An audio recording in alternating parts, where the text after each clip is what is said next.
Hello, and welcome back to Let's Talk Chicago Bears.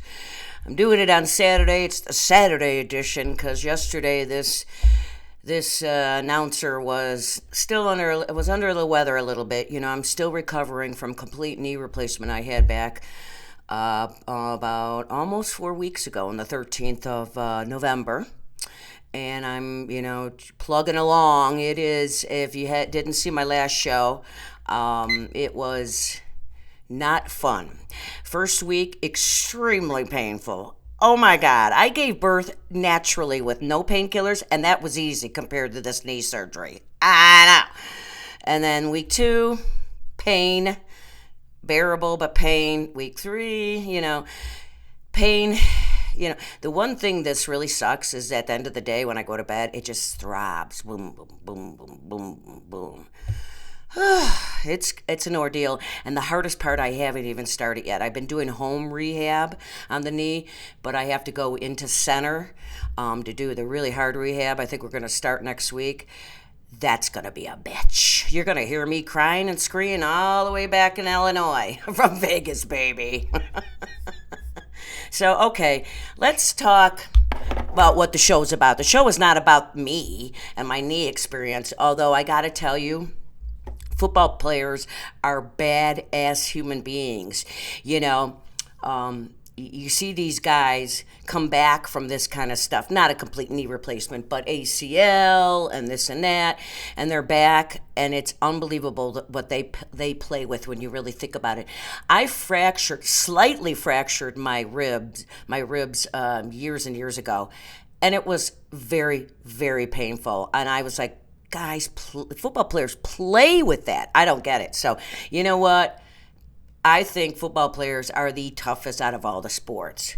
And then hockey right after that, even though I don't watch it, but I know they are bad motherfuckers too. So here's the football players. They are tough hombres. Of course, your announcer, Lynn, pretty tough. I am 65 and doing this. Closer to 66, but we won't talk about that. No, actually, I'm not that close because my birthday's next year. So, but no fun. Take care of yourself, although mine has been a chronic problem my entire life. And in my junior year of high school, between junior and sophomore and junior year, I had my first major surgery on it in 1975. And then 2004, had my ACL replaced, and then my ACL was gone again. And the doctor said, man, you got a lot of miles on that knee. No kidding. So I'm back, and let's see if I can do this show. I don't know. I'm not on my game totally, so I apologize if it's a little lame, all right? Did you say lame? I did. I know. I'm not lame. Okay, let's get started. The Bears are playing tomorrow in Soldier Field, Detroit, who are 9-3. And the Bears are 4-8. Now, I will tell you one thing.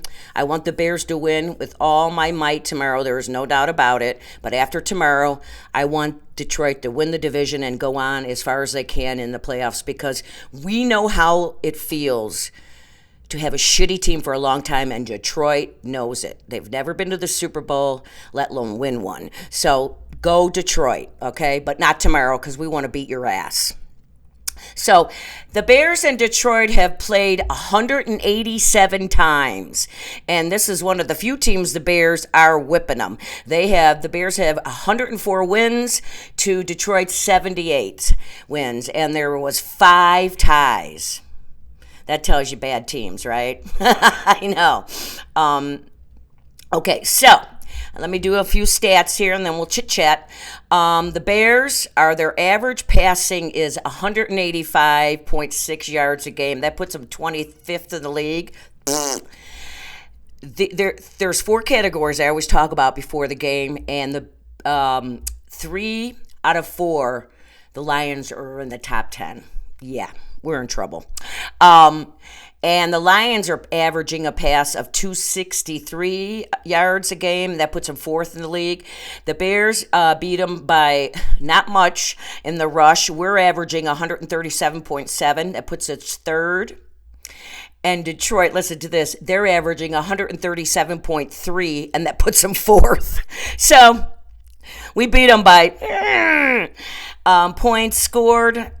We're still not up there yet. They were averaging about 20 a game, 20 points a game. That puts us 21st in the league. Detroit's averaging 27.3. That puts them 26th in the league. Excuse me. That puts them sixth in the league. And points allowed by the defense, the Bears are giving up 24.7 points. That puts them 27th in the league. And Detroit's defense is a little shaky here. They're averaging 23.8 yards, 23.8 points a game. Their defense is giving up, and that puts them 23rd.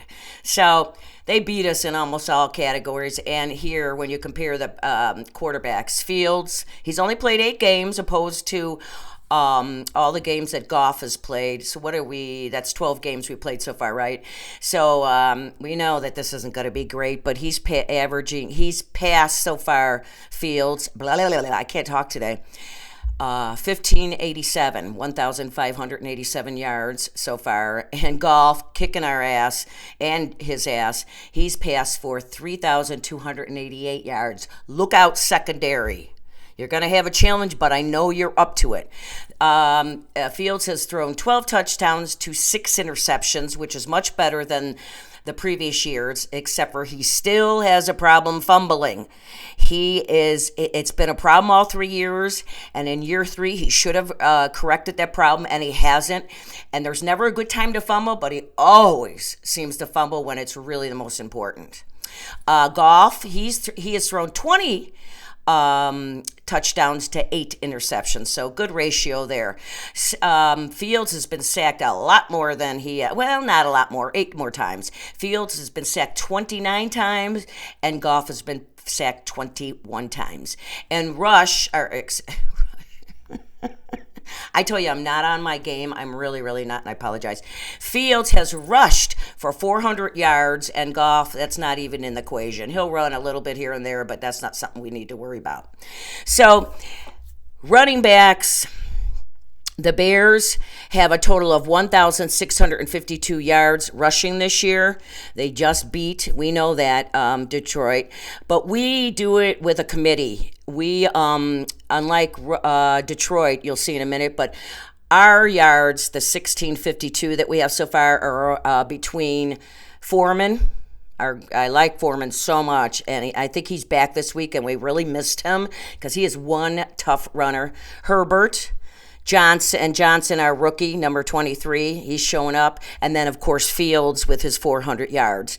Now, the Lions have 2 really good running backs, and we know which they have a total of 1,648 yards. So they're right behind us, but it's basically between 2 running backs. David Montgomery, we know who he is. He has 704 yards, and he missed at least 3 games and got 704 yards. It's not 4 games. I know he missed at least 3. And then Gibbs, their rookie, has 626 rushing yards. So we're more by committee. They do too. Our wide receivers, fairly close. So DJ Moore, he has 1,003 yards. He's our wide receiver. Clement, who is our tight end, has 482 yards. He is having a great year. Clement has really stepped up to be the tight end that we thought we drafted 3 years ago. He is 3 or 4 years ago, I don't remember, but he is really he's blocking great, he's running great routes, and he's catching when the quarterback throws it to him, he catches it. Mr. Mooney is right behind him with 351 yards, and then Johnson, our running back, our young rookie number 23, he has 131 yards receiving, so good for him. Detroit, St. Brown, and it's not our St. Brown. They're brothers. Our defensive player, our wide receiver, St. Brown, his brother is also a wide receiver for the Detroit Lions, and he's got 1,042 yards receiving. Their tight end, who is a rookie and very, very good, he's out of Iowa, and he is really good. I watched him play for his last 2 years, and he was great tight end. What a great pickup by them. Laporta is his name, and he's got 679 yards for a tight end. That's rocking it. And then Reynolds is another wide receiver. He has 450 yards. So, they've got some good wide receivers. So our secondary, again, is going to be challenged. It was challenged the first time we played them, and we lost. We're going to talk about that in a minute. So, look out, secondary. But I believe we're really healthy in the secondary, so that's really going to help. Okay, so our defense has gotten 17 sacks, which is awesome because, you know what, we were so low 5 weeks ago, and we've turned it around. And Sweat. I always get his name wrong. I can hear my buddy out there, Dan, laughing. Sweat. Lynn, Sweat. Sweat. Since he's come on, he's really helped. We have 17 sacks, and Detroit has 25 sacks. So our offensive line better be prepared for sure, because they're going to have another big challenge, and we know that Fields really needs you guys to step up, because as soon as that pocket even starts to come in on him, he freaks. So we'll talk about that in a minute too. The Bears have really come up in this department. They have 13 interceptions, and 8 of them came in the last 2 games. So that's pretty damn good. So the Bears have to continue that role. They're going to have to do that again tomorrow. Detroit has 9 interceptions. The Bears had 13 forced fumbles, but they only recovered 4 of them. So I would like to see them, if you're going to get a forced fumble, recover it, okay? Detroit has 8 forced fumbles, and they recovered 5 of those. So we're excuse me, very close there. The leading tacklers, I thought I'd add that on I've never added this before, but Edwards, our homegrown boy from Lake Villa, Illinois, where I'm from. He's a linebacker, and he's leading the team with total tackles for 127. Right on. And Alex, their linebacker, Detroit's linebacker, leads the team with 87. So Edwards, wow. I don't know if that's a good thing or bad thing, but he's got a lot and rocking it. I love it. And he's a homegrown boy. We love that. Okay, so that's the stats. You see what it is. You see where the challenges are going to be. They're going to, of course, they're going to run the ball. They do it very well. They're 4th in the league. We're 3rd. And Goff can pass. The thing is, okay, so the Bears lost by 5 points, 26-31 in the last game.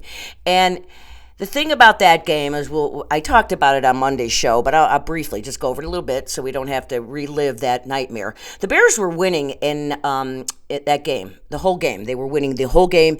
And I went back and looked at the stats again, the box score from that game. The Bears pretty much won every category except, you ready for it? Penalties. And the Bears were winning that game. The defense really was having a good game. I mean, yeah, they gave up points, but it is Detroit, and they score a lot of points. The Bears had 4 turnovers. 4 turnovers they cost in that game. The reason the Bears didn't win that game, 2 reasons. They don't finish. They don't know how to finish, and that's been all season. And penalties. I know.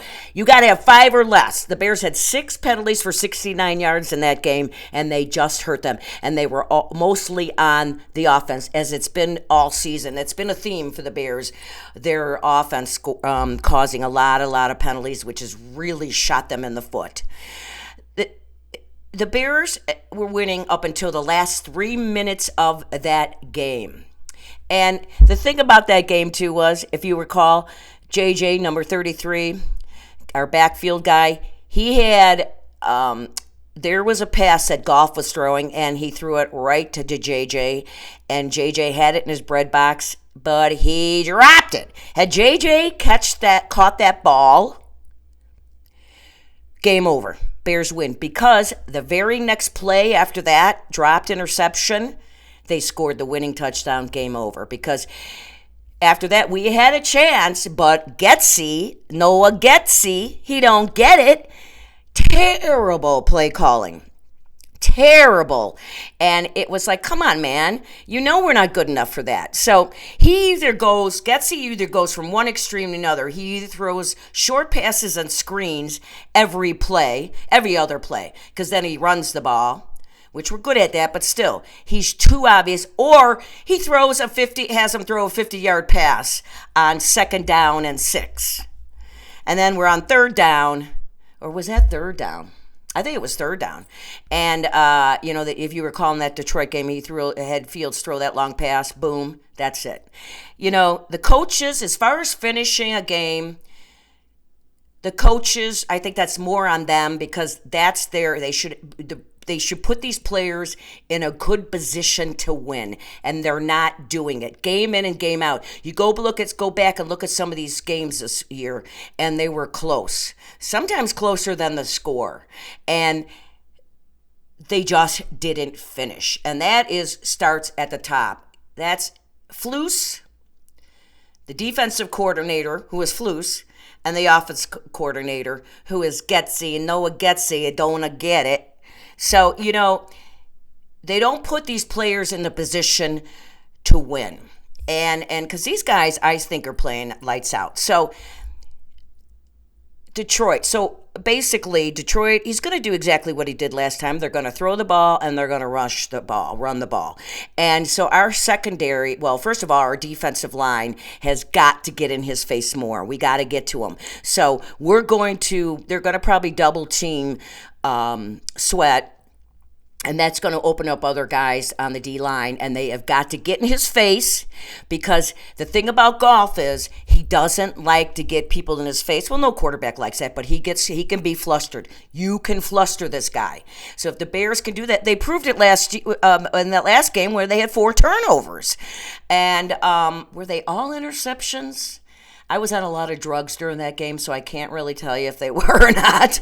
But regardless, he did throw, for sure, at least 3 interceptions that I remember. So he will turn that ball over, sir. It starts up front with our D-line, and then it finishes with the backfield, not letting him complete those passes. They've got to be all over those receivers, and particularly St. Brown.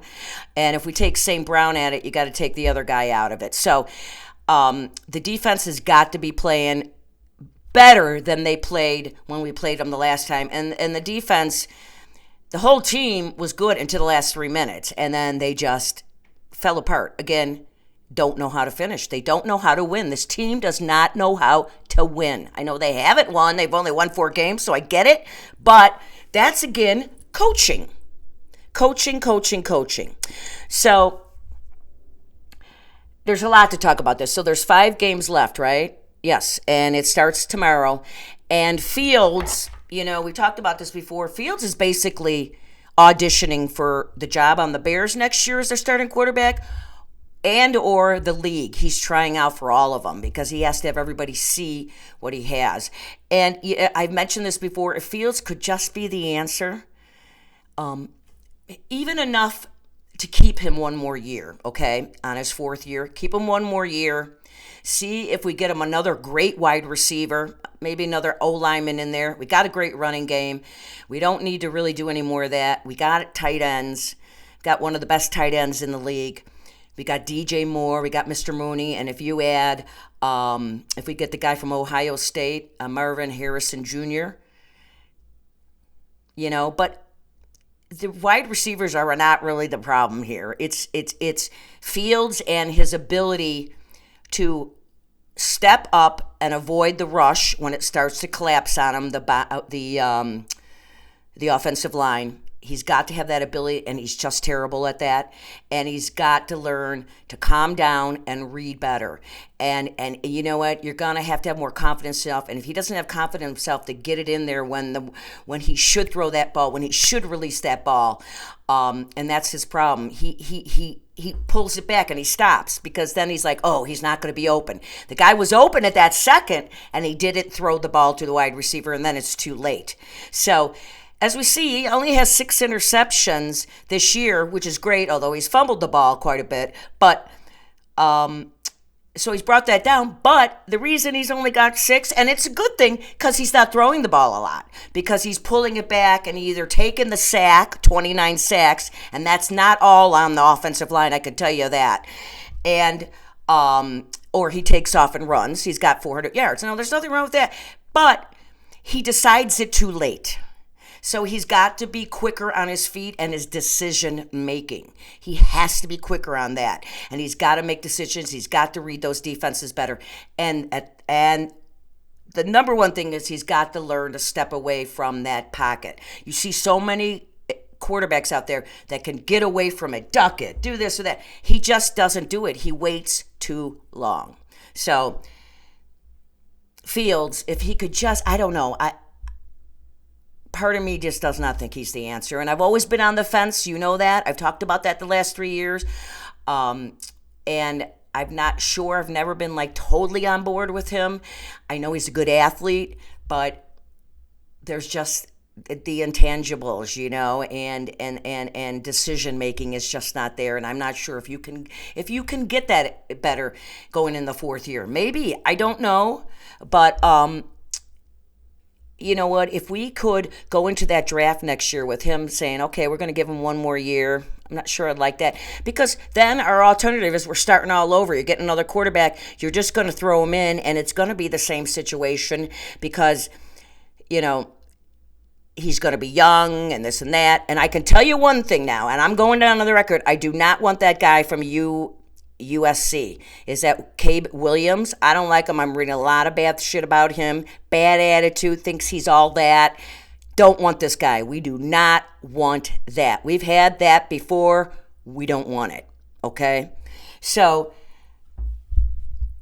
you know, that's where I'm at on the Fields thing. You know, I don't know what's going to happen. Part of me thinks, well, first, and they got to get rid of Getsy. I, again, have said I have a feeling, even though I would love Jim Harbaugh, and I know that's not going to happen, but I would love him, because I tell you what, that guy will turn this team around. But he wants full player control, and the Bears won't give it to him. So I have a gut feeling that they're going to stick with Flus 1 more year, get a D coordinator for him, and get an offensive coordinator that can be better. But then the problem is now Fields has to start all over again if he stays with a new coordinator. So that's another thing the Bears have to feel. If they know they're getting rid of Getsy, and do they want to get another OC to work with Fields, or do they just want to get a quarterback and just cut their losses, trade Fields, and come in with a new OC and a new quarterback? We'll see, right? We will see.